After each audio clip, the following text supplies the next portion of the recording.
Hello, welcome to my channel. Today is a new day on my channel. With the mathematics teacher, I will excel. And thank you for being here today. I appreciate the parents that are always here, bringing their children close to my channel. I appreciate my great subscribers. I'm very grateful. I want to say thank you and thank you again.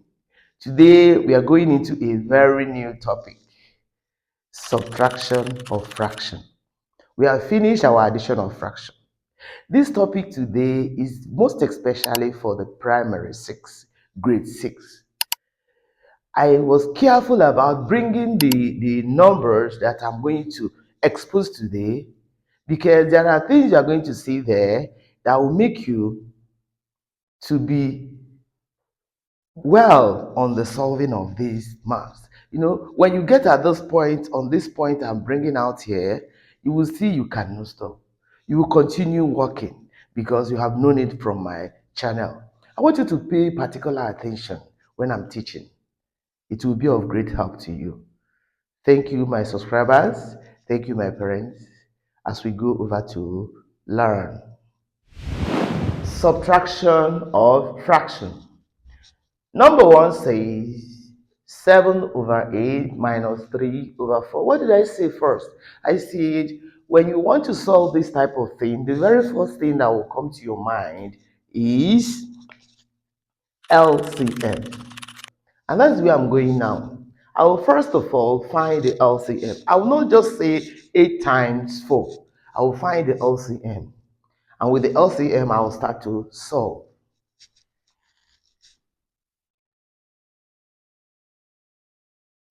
And I told you that when you are factorizing, you are going to start with the number 2. Unless the number 2 cannot divide, you check for the next number. So we start with number 2.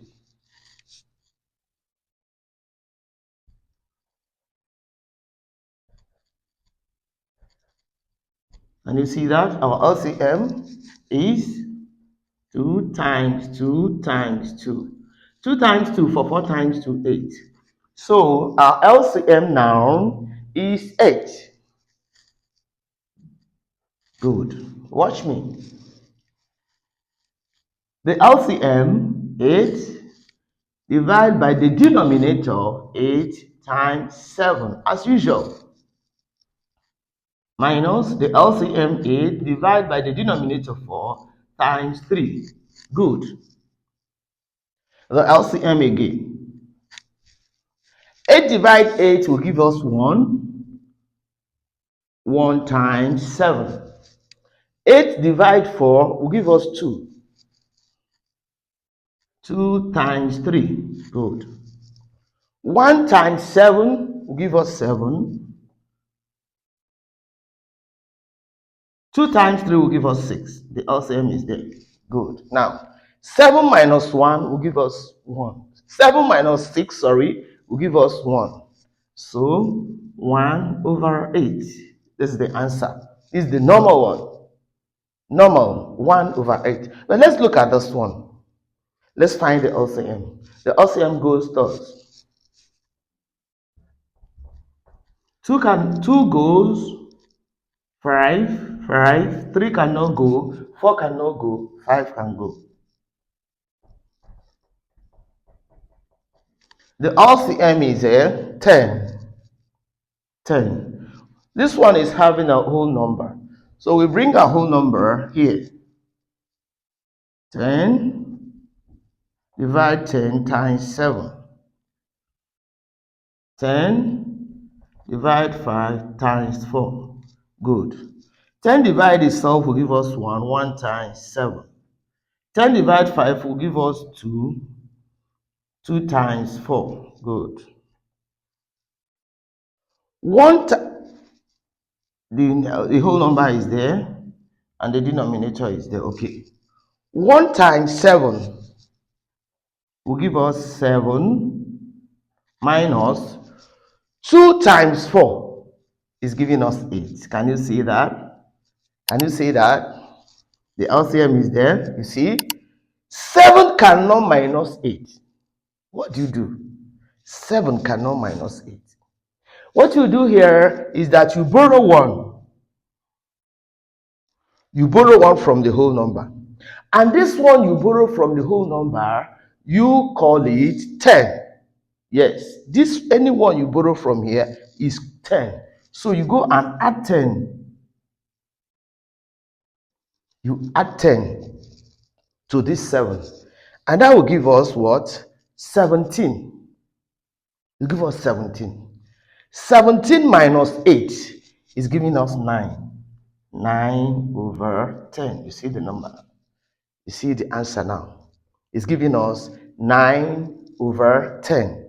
Good. Let's look at this one. Remember, we have a whole number. We are not going to forget it. Okay? The whole number there is 2 whole number. That is remaining. So you add it to 9 over 10. And that's the final answer. The final answer is 2 whole number, 9 over 10. Not just 9 over 10. Because you still carry the whole number out. Okay. Let's look at the next one. The next one, let's look at the LCM. The LCM, we have 6, 8, 2, 3, 4, 2, 3, 2, 2, 3, 1, 3, 1. 2 times 2 times 2 times 3. 2 times 2, 4. 4 times 2, 8. 8 times 3 is 24. So here, the LCM is 24. Good. The LCM is 24. Remember, this one is having a whole number. 3 minus 1. I said 3 minus 1 will give us a 2 whole number. Good. Then 24 divided by 6 times 1. 24 divided by 8 times 5. Yes. 24. 24 divided by 6 will give us 4. 4 times 1. 24 divided by 8 will give us 3. 3 times 5. Good. Remember, the whole number is here. 4 times 1, the whole number, 24.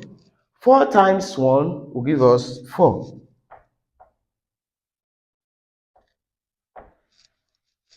3 times 5 will give us 15. This one is very high. Okay? 4 cannot subtract 15 at all, at all, at all. So we still have to borrow again. We will borrow. When we borrow 1 from here, the remaining 1, that is plus 24. Good. Plus 24. And that will be what? 28 minus 15. 28 minus 15. So we have 28 minus 15. Good. Remember, I told you 15, 16, 17, 18, 19, 20, 21, 22, 23, 24, 25, 26, 27, 28. That's 13. That's what? 13 remaining. So 13. So we have one whole number, 13 over what? 24. And that's the answer. Can you watch what is happening here? Sometimes you'll be solving subtraction or fraction, and the first number cannot subtract the second number. You borrow 1 from the whole number and call it the denominator and add it and add it. When you add it, you then subtract and you get your correct answer. That is what we saw in our subtraction of fraction, and that will lead you very well when you are working the subtraction of fraction, especially those of you that are in grade 6.